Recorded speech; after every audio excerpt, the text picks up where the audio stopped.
Bismillahirrahmanirrahim. Red blood cells and disorders. Paroxysmal nocturnal hemoglobinopathies. PNH, paroxysmal nocturnal hemoglobinuria. Self explanatory term है. Paroxysmal means periodic, nocturnal means रात के time पर, haemoglobin urea urine में haemoglobin का excrete होना.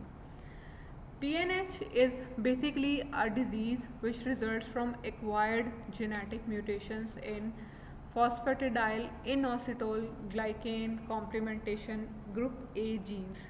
ठीक है, इसके जीन का नाम याद रखना ही बहुत बात है पूरे डिसऑर्डर में. सो बेसिकली पीगा जीन्स की genetic mutations. PIGA genes are involved in formation of an enzyme which is essential for synthesis of certain membrane associated complementary regulatory proteins. कुछ ऐसे कॉम्प्लीमेंट आपको पता है ना, सिस्टम C5, C9, C3, वो पूरा एक कॉम्प्लीमेंट कैस्केड हम पहले जनरल पैथ्स में पढ़ चुके हैं. So basically certain membrane associated complement regulatory proteins की सिंथेसिस में डिफेक्ट आ जाएगा अगर पीगा जीन म्यूटेटेड होगी. ठीक है, अब बेसिकली क्या है कि अगर हम थोड़ा रिकॉल करें कि रेड ब्लड सेल्स की मेम्ब्रेन को या किसी भी सेल्स की मेम्ब्रेन को जो प्रोटीन्स हैं वो मेम्ब्रेन के साथ एसोसिएटेड होते हैं इन टू वेज. या तो वो उनके hydrophobic ends they are spanning throughout the length of cell membrane, जिन्हें हम कहते हैं ट्रांस मेम्ब्रेन प्रोटीन्स, जो पूरी की पूरे स्पैन कर रहे होते हैं उसकी थिकनेस को. They are transmembrane proteins. और कुछ प्रोटीन्स हैं जो सेल के अंदर से कोवलेंटली बाउंड होते हैं मेम्ब्रेन प्रोटीन्स के साथ through covalent bond with a protein specialised phospholipid which we called GPI. GPI क्या है? Glycosyl phosphatidyl inositols. तो इन GPIs के साथ जो प्रोटीन सेल के अंदर कोवलेंटली बाउंड कर रहे होते हैं, basically PNH is deficiency of those GPI linked proteins and those GPI linked proteins are encoded by PIGA genes. ठीक है, तो अगर PIGA genes डेफिशिएंट हैं तो ये GPI linked proteins डेफिशिएंट हैं, और यही GPI linked proteins हैं जो कॉम्प्लीमेंट रेगुलेटरी प्रोटीन्स हैं.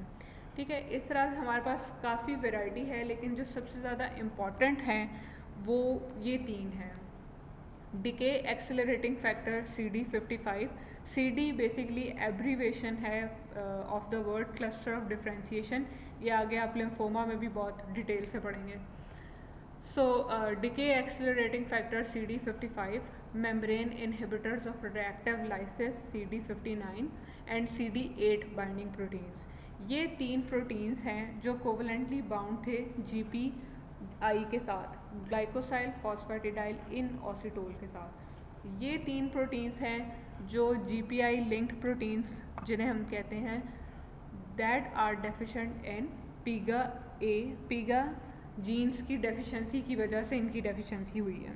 ठीक है, इनमें सबसे ज़्यादा इम्पॉर्टेंट CD59 है which is a potent inhibitor of C3 convertase, and its absence or deficiency causes spontaneous activation of alternative complement pathway.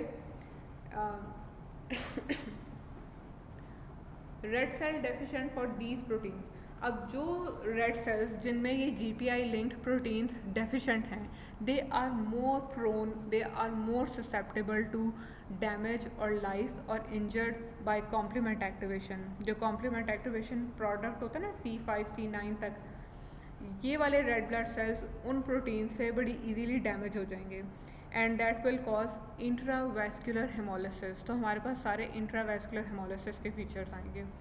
ठीक है, नॉक्टर्नल हीमोग्लोबिन यूरिया. अब ऐसा क्यों है? हेमोलिसिस तो हो रही है, इंट्रावैस्कुलर हेमोलिसिस भी हो रही है, और वो इसलिए हो रही है क्योंकि GPI लिंक्ड प्रोटीन्स डेफिशिएंट हैं. But why at night time? इसको नॉक्टर्नल ही क्यों कहा हुआ है और पीरियोडिक ही क्यों? क्योंकि वैसे पेशेंट ठीक है, उसे कोई प्रॉब्लम नहीं है, but at night during sleep body की pH डाउन गई, लो pH इन पेशेंट्स में बड़ी इजीली एक्टिवेट कर देगी कॉम्प्लीमेंट एक्टिविटी को। जब कॉम्प्लीमेंट एक्टिवेट हो जाएगा तो फिर वही सारी लाइसेस स्टार्ट हो जाएगी। इसलिए इन पेशेंट्स में रात के टाइम पर पेशेंट जितनी भी हेमोलिसिस की एपिसोड आती है वो रात के टाइम पर आती है ड्यूरिंग स्लीप। अब जितना भी free haem loss of haem है, आयरन जितना भी उसमें से निकलेगा that will loss in urine leading to haemosiderinuria और haemoglobinuria eventually leads to iron deficiency which may cause exacerbate the anemia। तो हमारे पास क्या फीचर्स आ गए, हीमोसिड्रिन यूरिया और थ्रोम्बोसिस इसका सबसे इम्पॉर्टेंट और थोड़ा फेटल इफेक्ट है। Diagnosis, we can diagnose this disease with a flow cytometry for detection of basically CD59 जो सबसे इम्पॉर्टेंट है। और इसके ट्रीटमेंट में बेसिकली सपोर्टिव ट्रीटमेंट है एक्लूजिमाब that prevents the active conversion of C5 to C5a। तो this inhibitor not only reduces the hemolysis but also reduce the transfusion requirements भी कम हो जाती हैं। नेक्स्ट इज इम्यूनोसप्रेसिव थेरेपीज आप दे दें जो आपके कॉम्प्लीमेंट एक्टिवेशन को कम करे। एंड और क्यूरेटिव ट्रीटमेंट में stem cell transplantation is only the curative treatment. Haematology में आपसे इस वक्त इतने ट्रीटमेंट्स तो नहीं पूछे जाएंगे, लेकिन यह है कि आपको हर पैथोलॉजी की सिंपल एक डेफिनेशन अगर उसकी पता है, उस डिज़ीज़ का कॉन्सेप्ट है, तो फिर आपके लिए उसकी blood picture, bone marrow picture बताना कोई इतना प्रॉब्लम नहीं होगा। So this is all about paroxysmal nocturnal haemoglobinuria. SEQ point of view से तो इतना इम्पॉर्टेंट नहीं है, बट MCQs में इसके काफ़ी सिनेरियोज पूछ लेते हैं। Thank you.